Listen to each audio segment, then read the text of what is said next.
ఇక్కడ కొన్ని నెలల క్రితం ఒక బాలిక ఇద్దరు వ్యక్తులను హత్య చేసింది. రాత్రి 8 దాటితే ఎవరు ఆ వీధుల్లో నడవరు. ఆ దెయ్యం ఎవరిని ఎందుకు చంపుతుందో కూడా ఎవరికీ తెలియదు.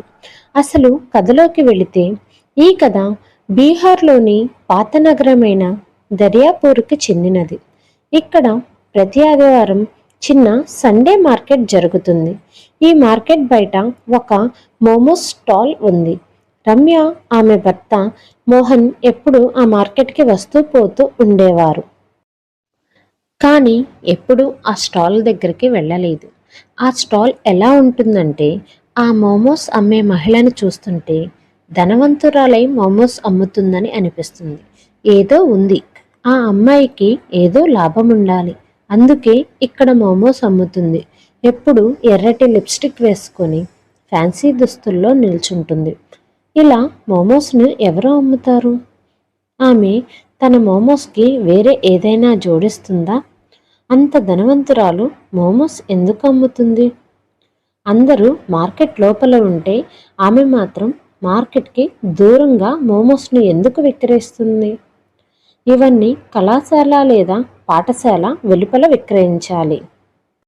రమ్య అలా అంటుంటే మోహన్ మాత్రం పద ఇంటికి వెళ్దాము అని బైక్ పై కూర్చున్నారు. రమ్య మోహన్తో కూర్చుంది, కానీ ఆమె కళ్ళు మాత్రం ఆ స్టాల్ పైనే ఉన్నాయి.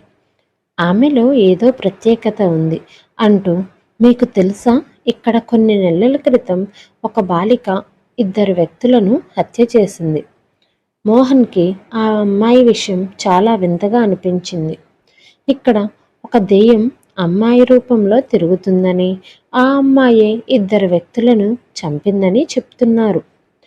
ఎవరైతే ఆహారం తినకుండా వేస్ట్గా పాడు చేస్తారో వారిని ఆ దెయ్యం చంపేస్తుందని చెప్తున్నారు అని మాట్లాడుకుంటూ ఇంటికి వెళ్ళిపోతారు. రాత్రి భోజనం చేసి ఇద్దరూ పడుకుంటారు.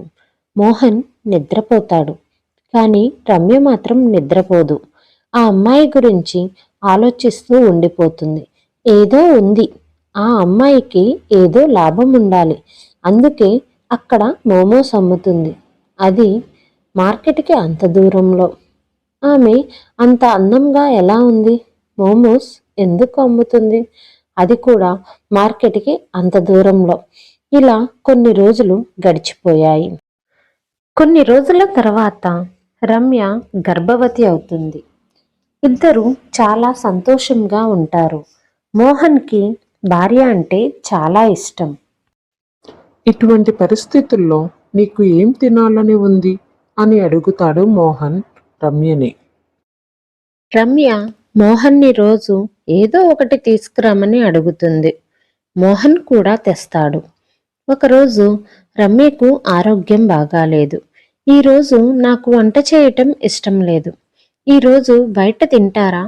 మరియు రాత్రి ఆఫీస్ నుండి వచ్చేటప్పుడు ఏదైనా తీసుకురండి. ఏం తీసుకురామంటావు?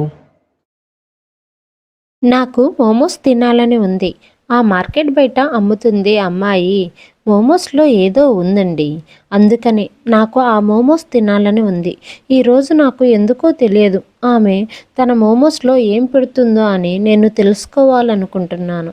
ఎవరికి తెలుసు, దాని రుచి భిన్నంగా ఉండవచ్చు. తీసుకువస్తారా? తప్పకుండా తీసుకువస్తాను. మోహన్ ఆఫీస్కి బయలుదేరి వెళ్ళిపోతాడు. ఆఫీస్లో వర్క్ ఎక్కువగా ఉండటం వల్ల మోహన్ మధ్యాహ్నం భోజనం చేయడు. రమ్య అడిగిన మోమోస్ తీసుకుందామని మార్కెట్ వైపు వెళ్తాడు. ఆమె ఎంతో అందంగా ఉంటుంది. అందరూ ఆమె అందానికి ఆకర్షితులై అక్కడికి వెళ్తారు.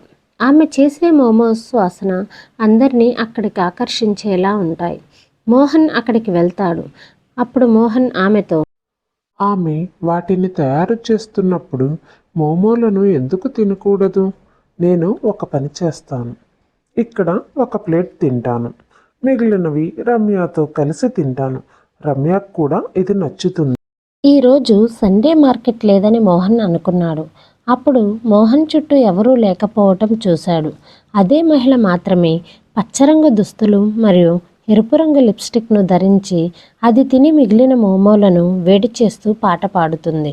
అప్పుడు మోహన్ నిదానంగా తడబడుతూ అన్నాడు, ఒక్కో ప్లేట్లో ఎన్ని మోమోస్ ఇస్తారు?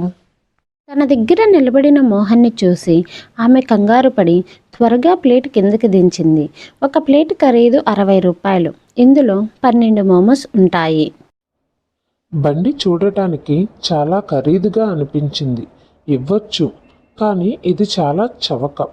కాబట్టి ఇంటికి తీసుకెళ్ళడానికి 2 ప్లేట్లు ప్యాక్ చేయండి.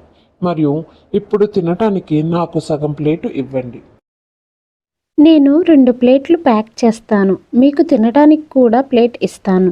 ఈరోజు నువ్వే నా మొదటి కస్టమర్, కాబట్టి నా నుండి సగం ప్లేట్ ఉచితం. మోహన్ అమ్మాయి మాటలు విన్న తర్వాత ఆనందంగా ఉంటాడు. అమ్మాయి మళ్ళీ పాడటం మొదలుపెట్టింది. గాలి బలంగా మారుతుంది. మోహన్ తన ఫోన్ తీశాడు, కానీ అందులో నెట్వర్క్ అస్సలు లేదు.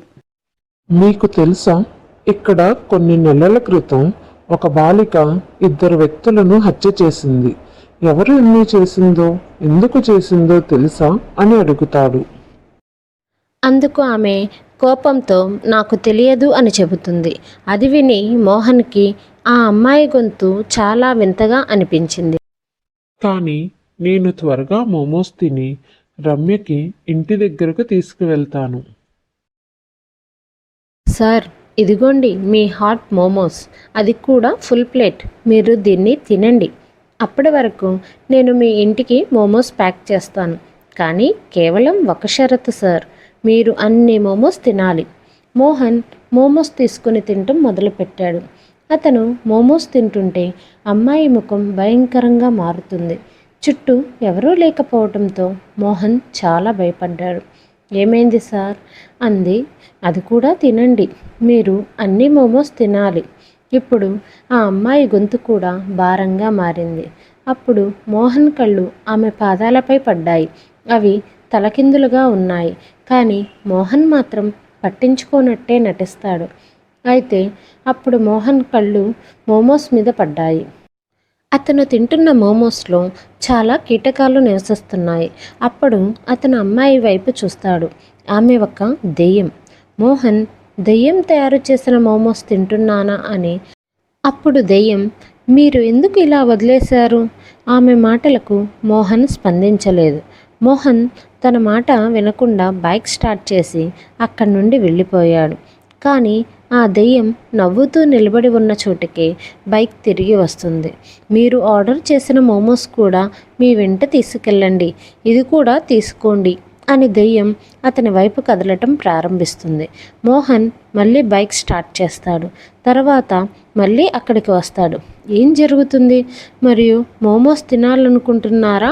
మోహన్ భయంతో ఏడవటం మొదలుపెట్టాడు. ఎక్కడికి వెళ్ళినా అదే దెయ్యం అతని ముందు ప్రత్యక్షమయ్యేది. అతను బాగా అలసిపోయాడు. ఇది ఎంతకాలం ఉంటుంది? అప్పుడు దెయ్యం వేరే గొంతుతో చెప్పింది, మీరు మీ మోమోస్ కూడా తినలేదు సార్. మోహన్ చాలా అరుస్తున్నాడు. ఇదిగోండి మీ మోమోస్, వీటిని తినండి అంటూ దెయ్యం వెనకాలే వస్తుంది. కానీ మోహన్ మరోసారి ధైర్యం తెచ్చుకొని బైక్ స్టార్ట్ చేశాడు. బైక్ నడుపుతూనే కళ్ళు మూసుకున్నాడు. అప్పుడు ముందు నుండి అతనికి పోలీసులు కనిపిస్తారు. వారు అతనిని పిలుస్తారు. ఓయ్, ఎవరు అలా బైక్ నడుపుతున్నారు? తాగి ఉన్నట్టున్నాడు సార్. అరే, నీకేమైంది? మీరు తాగి ఉన్నారా? మీకు తెలుసా, మద్యం సేవించి వాహనాలు నడపడం నిషేధం. నేను తాగలేదు. నేను దయ్యం చేసిన మోమోస్ తిన్నాను. ఆమె నన్ను చంపుతుంది. అతను ఏం పిచ్చి మాటలు మాట్లాడుతున్నాడు? నేను నిజం చెప్తున్నాను. నేను ఆమె బండిని కూడా చూపించగలను. మోమోస్ అమ్మే చోటికి పోలీసులను తీసుకువెళ్తాడు మోహన్. కానీ ఇప్పుడు ఇక్కడ ఏమీ జరగలేదు, మరియు అంతకుముందు ఇక్కడ ఏమీ లేనట్టు అనిపిస్తుంది. మోహన్ నమ్మలేదు. అప్పుడే జరిగిందంతా అబద్ధం.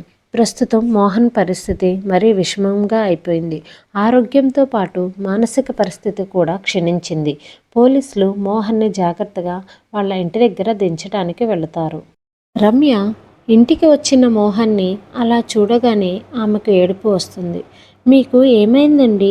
ఎవరైనా ఏదైనా చేశారా? మిమ్మల్ని ఎవరైనా కొట్టారా? రమ్య చాలా ఉగ్రతకు గురవుతుంది. మోహన్ని ఇంత నిస్సహాయంగా ఎప్పుడూ చూడలేదు. అవును, వారిని ఇంటికి తీసుకువచ్చినందుకు మీకు చాలా ధన్యవాదాలు. ఇదంతా ఏదో గందరగోళంగా ఉంది. మీరు ఇంకెప్పుడూ అక్కడికి వెళ్ళవద్దు. ఇదంతా నా తప్పే మిమ్మల్ని అక్కడికి పంపించినందుకు. మీరు వెళ్ళి మీ కాళ్ళు చేతులు కడుక్కొని రండి. నేను మీకు భోజనం పెడతాను. నేను మ్యాగీ చేశాను. ఈరోజు కూడా అదే తిందాం. రేపటి నుండి ఇంటిలోనే వంట చేస్తాను. మోహన్ లేచి తన వాష్రూమ్కి వెళ్తాడు. మొహం కడుక్కుంటున్నప్పుడు అతని కళ్ళు అద్దం మీద పడ్డాయి. గ్లాస్ మీద సార్, మీరు మీ మోమోస్ తినలేదు అని రాసి ఉంటుంది.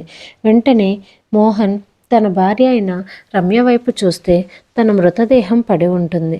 అది చూసిన మోహన్కి గుండెపోటు వచ్చి అతను కూడా చనిపోతాడు. దెయ్యం యొక్క ఉద్దేశం నెరవేరింది.